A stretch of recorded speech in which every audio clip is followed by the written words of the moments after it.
I'm not sure if you've seen so many producers in their studios with so much equipment like compressors, they got all these racks, they have all these different synthesizers and keyboards, and it could be a little bit overwhelming sometimes. But what do you actually need to actually produce music? Or what do you actually need to become a music producer? Well, in this video, I'm gonna be breaking down 3 different ways you can start making music the most affordable way, and the things you need to have more exposure to take your career to the next level. But before we get to anything, what is the actual definition of a music producer? A record producer is a recording project creative and technical leader commanding studio time and coaching artists. Typically creates the song's very sound and structure. The record producer, or simply the producer, is likened to film director and art director. Wow, that sounds like that's just a mouthful, right? The best way I can put it is a producer is somebody that creates music. So if you want to create music or you're already creating music, you are a producer. Now the quality of it, that can be questioned. So there's always this debate about beat makers and producers. It doesn't matter, you're producing music, you're making music, it's all the same thing. Maybe you're not producing record hits yet, but one day maybe you will. So the fastest way you can actually start making music, and the only thing you really need is this thing right here, your phone. That's it. Now that is the most affordable way you can start making music, because I know not everybody has the access to like a computer, or they don't have enough money to buy a Midi keyboard, or they don't have enough money to buy a lot of things that you need to make like a professional studio or just a basic studio or something like that. So here's some apps that you can download to start making music today if you have a phone, an Android or an iPhone. One of them is GroovePad. The other one is Beatmaker Go. The third one is DrumPad Machine. The fourth one is BandLab. The fifth one is Hip Hop Beatmaker. And the sixth one's my favorite, GarageBand. I think you can only get GarageBand on iPhone though, but that's like the closest thing you can get to having the actual GarageBand like on the MacBook. So in case you were questioning like, what do I actually need to become a music producer? The reality is that technology is so advanced now that we've gotten to the point where we can make music on our phones. It's a good time to be making music, to be honest. Now your phone is very limited because you don't have like studio speakers, you don't have a Midi keyboard where you can play a little bit more comfortably. A lot of people are just clicking in stuff with their fingers, which works just as good.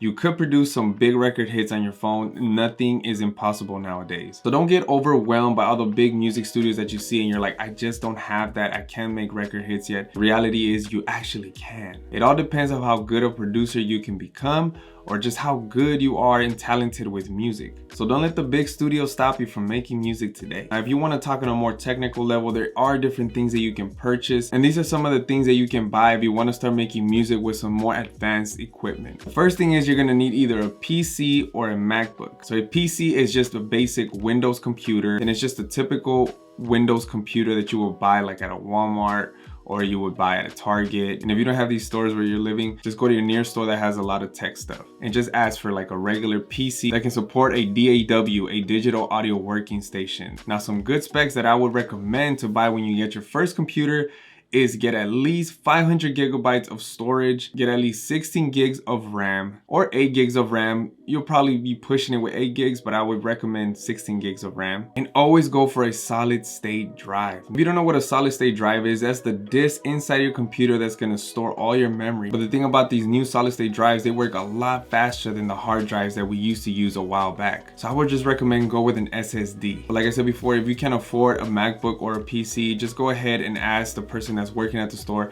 I just need a really good computer that's not gonna crash on me when I'm trying to make music, and hopefully they're able to help you out. The second thing I would buy is some headphones. Now headphones, you could use your AirPods, you could use your just any type of headphones you have laying around in the house. I honestly don't recommend like buying some crazy expensive headphones. The thing is, once you get used to mixing in those headphones, you're gonna know how it sounds, so you're just gonna adapt to it. But headphones can definitely change the way you EQ and mix your beats, and it could really make your creativity a lot easier. The next thing I would recommend to buy is some good studio monitors. The best budget monitors I would buy is some KRK Rockets, some Yamaha HS5s, or some M-Audio BX5s. I feel like these monitor speakers are very professional for their price and they sound really good. Studio monitors can definitely help you hear every single little detail when you're EQing and you're mixing your beats. It's gonna help you hear some low end, some high end, the mid range. It's gonna really benefit your flow when you're creating music because it's gonna be more enjoyable and you're gonna be able to hear those small details that you're looking for. So try to invest in some monitors, but if you don't have that, like I said before, headphones are just good. Now, one thing you are gonna need if you're gonna buy some studio monitors is an audio interface. And you're like, what is an audio interface? I never even heard of this term. It's all good. An audio interface is just something where you can record vocals on and where you can connect your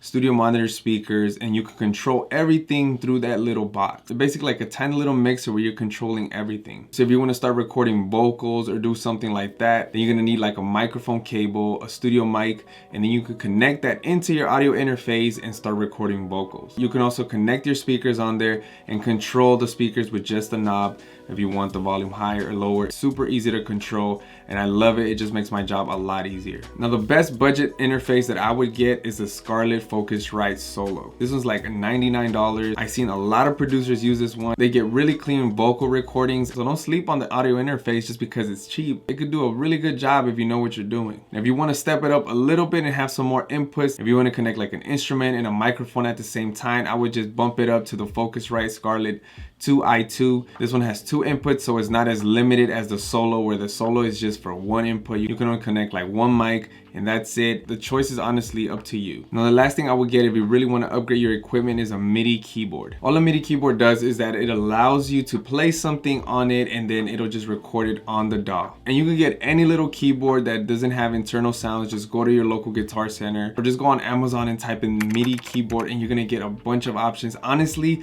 you can get any Midi keyboard you want. It doesn't matter. All I really use my Midi keyboard is so my creativity can just flow a little better. I just like to play some chord progressions and some melodies right off the top of my head or something. It's just really for my creativity. But a lot of people like to just click on the DAW as well. Speaking about DAWs, I'm not sure if you're familiar with this already. I'm thinking you might know this already, and this is like the most important part, is you need a DAW, like what I talked about having on your phone earlier, but this one's actually for your PC or a MacBook. So I'm just gonna keep it very, very simple for you guys. All you need is either FL Studio, Logic Pro, or Ableton. Now, the reason I mentioned these 3 DAWs only is because these are the DAWs that mostly everybody is using. Like, why would you go anywhere else, right? Like, mainly people are using FL Studio, so if you want to purchase that, go ahead. It's $200.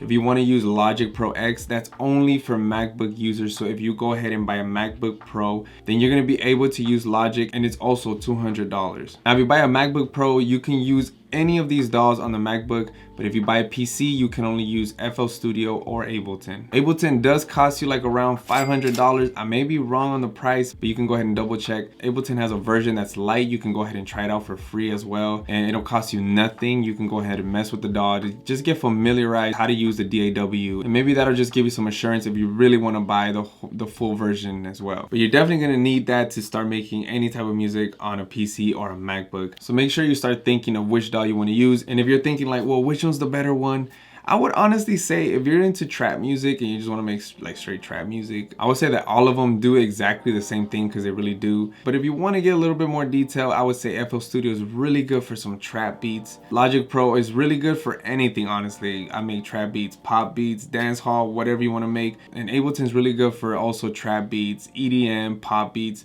So Ableton and Logic are kind of the same. But FL Studio does have like a little sequencer, which makes it easier to just start making beats like right off the bat. So just do a little research on that and then just go ahead and choose one and start making music. But don't break your head over this.